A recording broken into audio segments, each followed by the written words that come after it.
Saitama ओरोची को मार देता है और टोर्नेडो चीफ का बुरा हाल कर देती है। अब आगे चीफ अपने एक बग के जरिए ओरोची की डेड बॉडी देखता है और वो बग जिसने भी ओरोची को मारा है उसका पीछा करने लगता है और साइतामा उस बग को एक लैप करके ख़त्म कर देता है। और आखिरी झलक में हम देखते हैं कि साइतामा को चीफ ने देख लिया है। फुबुकी को पता चल जाता है कि टोर्नेडो आसपास ही है और वो अपनी बड़ी साइकिक पावर के साथ लड़ रही है। इसका मतलब है कि ओपोनेंट भी उसके लेवल का है और ये एक ऐसी बैटल है जिसमें जो भी जाएगा उसका बच पाना मुश्किल है।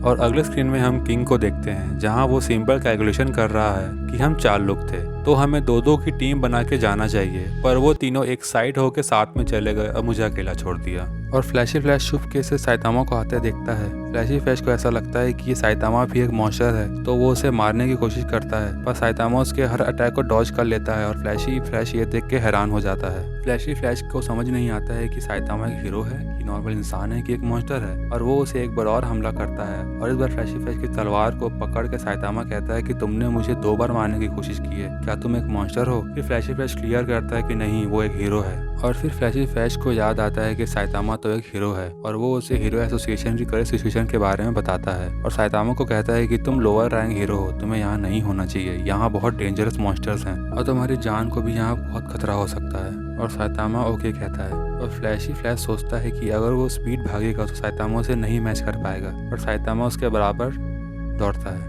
दूसरी जगह पे एटॉमिक समुराई की लड़ाई मशीन गॉड G5 से होती है, जिससे एटॉमिक समुराई आसानी से जीत जाता है मशीन गॉड के टुकड़े टुकड़े करके। और आगे जाने पर एटॉमिक समुराई को एक बच्चा मिल जाता है जिसके पीछे ब्लैक स्पर्म मॉन्स्टर पड़ा हुआ होता है और एटॉमिक समुराई उस मॉन्स्टर को रोकता है। और वहीं दूसरी तरफ चाइल्ड एम्पर मिस्टर नारंगी के बेटे को बाहर ले आता है। चाइल्ड एम्पर बाकी सब हीरोज को इन्फॉर्म कर देता है कि रेस्क्यू मिशन सक्सेसफुल रहा और बाकी सब हीरोज जैसे कि dark shine, pig God, heat mask, zombie man child emperor को वेल डन कहते हैं। और तभी एटॉमिक समुराई कहता है कि उसे यहाँ पे एक और बच्चा मिला है और वो उसे बचाने जा रहा है। और ऐसा सुन के चाइल्ड एम्पर मिस्टर नारंगी के बेटे को सिकिंगर को सौंप देता है और उन्हें हीरो एसोसिएशन जाने को बोलता है। और चाइल्ड एम्पर फिर से वापस मॉन्स्टर एसोसिएशन के ट्रायल में जाता है उस बच्चे को रेस्क्यू करने के लिए। और वहाँ पे एटॉमिक समुराई की मुश्किलें खड़ी हो रही थी क्योंकि ब्लैक स्पर्म मॉन्स्टर हर वार के साथ मल्टीप्लाई हो रहा है और एटॉमिक समुराई ब्लैक स्पर्म से बहुत मार खाता है। नेक्स्ट स्क्रीन में हम साइतामा और फ्लैशी फ्लैश को एक मॉन्स्टर के साथ देखते हैं। वो दोनों उस मॉन्स्टर को उन्हें मॉन्स्टर किंग के पास ले जाने को बोलते हैं और वो दोनों नीचे जाते जा रहे हैं और फिर उन्हें एक सोने की खदान मिलती है और एक मॉन्स्टर भी। इसे दोनों बड़ी आसानी से मार देते हैं। सोने की खदान देख के साइतामा 2 बोरी सोना ले लेता है,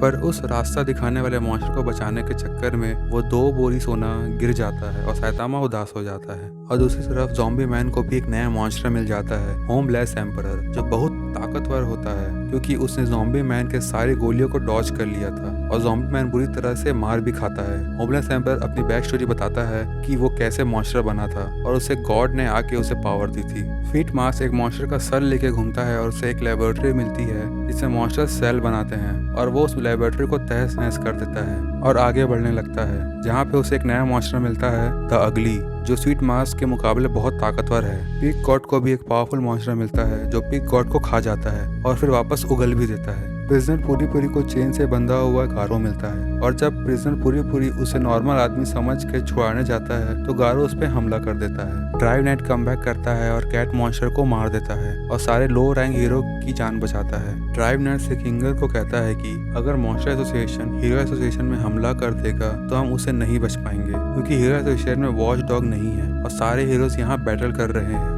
मेटल नाइट ने भी कहा है कि सारी हेडक्वार्टर सिक्योरिटी लॉस हो गई है, पर ये कैसे हो सकता है जबकि सारे सिस्टम उसने ही बनाए हैं। मुझे मेटल नाइट के डॉक्टर बिफोर पे शक है। और वो बताता है कि मेटल नाइट का ड्रोन जो वो कंट्रोल करता था वो मॉन्स्टर एसोसिएशन में शामिल हुआ है और अभी हीरो एसोसिएशन खतरे में है। और ऐसा सुन के सिकिंगर तुरंत हेडक्वार्टर में फोन लगाता है, पर मॉन्स्टर गॉड G5 अपनी एनर्जी बीम से सिकिंगर का हाथ काट देता है और ड्राइव नाइट के पास भी लड़ने के लिए बैटरी नहीं बचती और सरफेस पे सारे हीरोज बहुत इंजर्ड पड़े हैं। तभी वहाँ पे जेनोस आके उन सबकी जान बचाता है। जेनोस सारे लो लेवल हीरोज सिकिंगर और नारंगी के बेटे को उठा के भागता है उनको सेफ जगह पहुँचाने के लिए। सिकिंगर जेनोस को सारी इंफॉर्मेशन से भरी डिवाइस देता है जो ड्राइव नाइट ने बनाई थी और जेनोस को सिटी ज़ेड में भेज देता है। गारो ने प्रिजनर पूरी को बहुत बुरी तरह से मारा है और प्रिजनर पूरी अब लड़ने की हालत में भी नहीं है। तभी वहाँ पे डार्क शाइन आ जाता है जो अब गारो से फाइट करेगा। सारे क्लासेस हीरो का बुरा हाल है टोर्नेडो को छोड़ के और हमें पता चलता है कि चीफ तो सिर्फ एक पपेट था, उसे कंट्रोल करने वाला कोई और ही है और टोर्नेडो को उसका पता चल जाता है। हम वुकी और सिल्वर फैंग और बॉम को डॉग मॉन्स्टर से फाइट करते हुए देखते हैं। सिल्वर फैंग और बॉम उस डॉग मॉन्स्टर को शांत कर देते हैं और फिर हमें चीफ को कंट्रोल करने वाली लेडी को दिखाया जाता है, साइकोस। और यहाँ पे चैप्टर 126 खत्म होता है।